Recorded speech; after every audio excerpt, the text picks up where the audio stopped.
Now, the school academic year has come under immense strain because of the COVID-19 pandemic. Basic Education has, for the second time, extended the school year. The third term will now resume on the 24th of this month. And Department spokesperson Mhlanga has more details for us. He joins us now live. Elijah, thank you for honouring our invitation. Just first of all, tomorrow the matriculants had 1 week break, so it means tomorrow they're back at school. Is the department ready? And if yes, why do you say you're ready? Well, we are ready as it can be because we had a week to fix a few issues in terms of those concerns that had been raised prior to the break that took place from the 27th of July.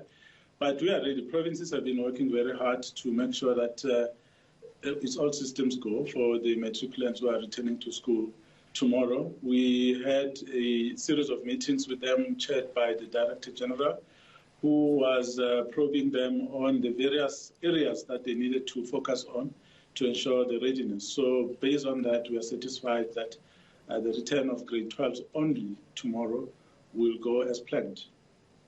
All right. So, Elijah, with the PPE tender scandals, does this in any way affect the delivery of PPE to any of the public schools? The delivery of the material that is required to fight off the coronavirus has happened in schools. I think the tender you're talking about is for health in Gauteng, and we are not affected by that. Schools have been provided for from provinces where a lot of the work has been taking place. So we haven't received any reports from any province indicating that there are challenges in that regard. All right. Now, with, a lot of the unions, the teachers' unions, for instance, or even pupils themselves through COSAS, who are saying that the academic year should, for instance, be cancelled for 2020. What are the learning, consequences if the academic year is disrupted again? Well, there would be devastating consequences. Some of the analysts in the academic space have been indicating that it will take up to 3 years to try and recover the lost time. But we felt that it's not necessary for us to do that because we've done our calculations. And in terms of the amended calendar, which we published yesterday, there are now 163 days left for schooling. And that's for educators, but for learners, it's 156 days. So that's enough to do the work that is left to be done if there are no further disruptions that take place. And we hope there will not be any further disruptions on a large scale that will really compromise us. But based on the revised curriculum that has been given to schools and the work that we have planned to do and complete by this year, we believe that it's still doable. There's a lot of innovation that will have to take place. We have told schools to focus on assessments and making sure that learners attend whatever they've learned should be assessed so that we are able to see the level of learning that has taken place in this year. But of course, there could be some overlap or overflow into 2021, and that is something that we've since accepted is going to happen. But we are trying to limit that as much as possible. That's why we are saying that for grade R to 11, all the learning and teaching needs to cease on the 15th of December. And reports should be issued on the 15th of December.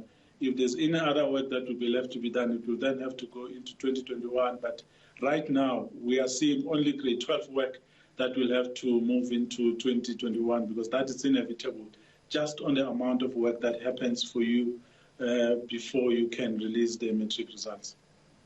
Now, Elijah, before I let you go, I have to ask you about those crime statistics that the Minister of Police, Begitele, released on Friday, mentioning, for instance, that there is an increase in school violence, either learner-to-learner violence, pupils dying at schools.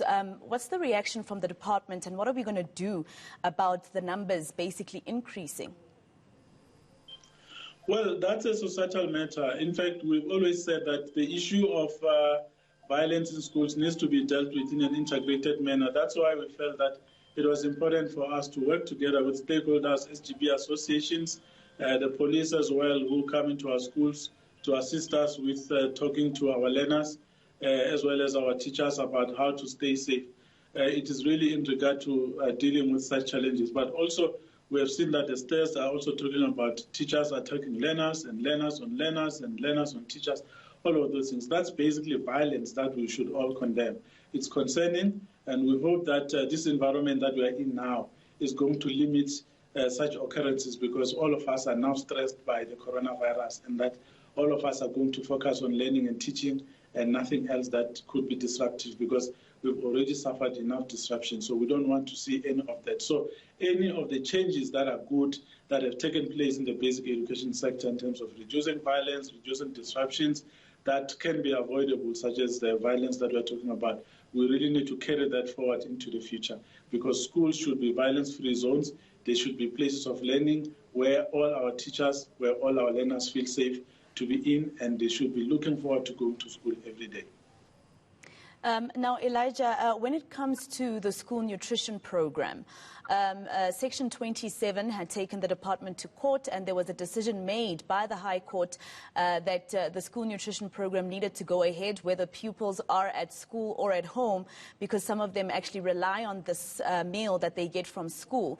Now, these organizations that took the department to court say that ever since that judgment was made by the High Court, there hasn't been any communication from the department on how to take it forward. Well, all that we know is that feeding has been taking place. In fact, we spent the whole of last week sharing images from different schools around the country where learners had gone to collect either their food parcels or to receive their cooked meals. And that has been taking place in all provinces. We have been communicating publicly. Maybe what they are referring to, they're referring to communication through the legal teams. That's another matter. But what they went to court to look for was feeding in the communities, even when schools are closed, and that is exactly what is taking place. And we've got ample evidence to indicate that, in fact, schools have been taking place. All provinces have been reporting on the numbers of learners who have been coming through to schools. In fact, your question assists us in calling on all our learners to please come to school to collect your meal, even if your grade is not back in school yet, but also for parents to accompany their children to go to schools to collect their meals. And we are saying it doesn't have to be a school where you attend or where you are enrolled, but it can be any school near you. So you can go there from tomorrow or any other day to collect your meal or collect your food parcel. Well, let me thank you very much. That's the Basic Education Department spokesperson, Elijah Mhlanga, talking to us about everything education and the new curriculum or school calendar for this academic year.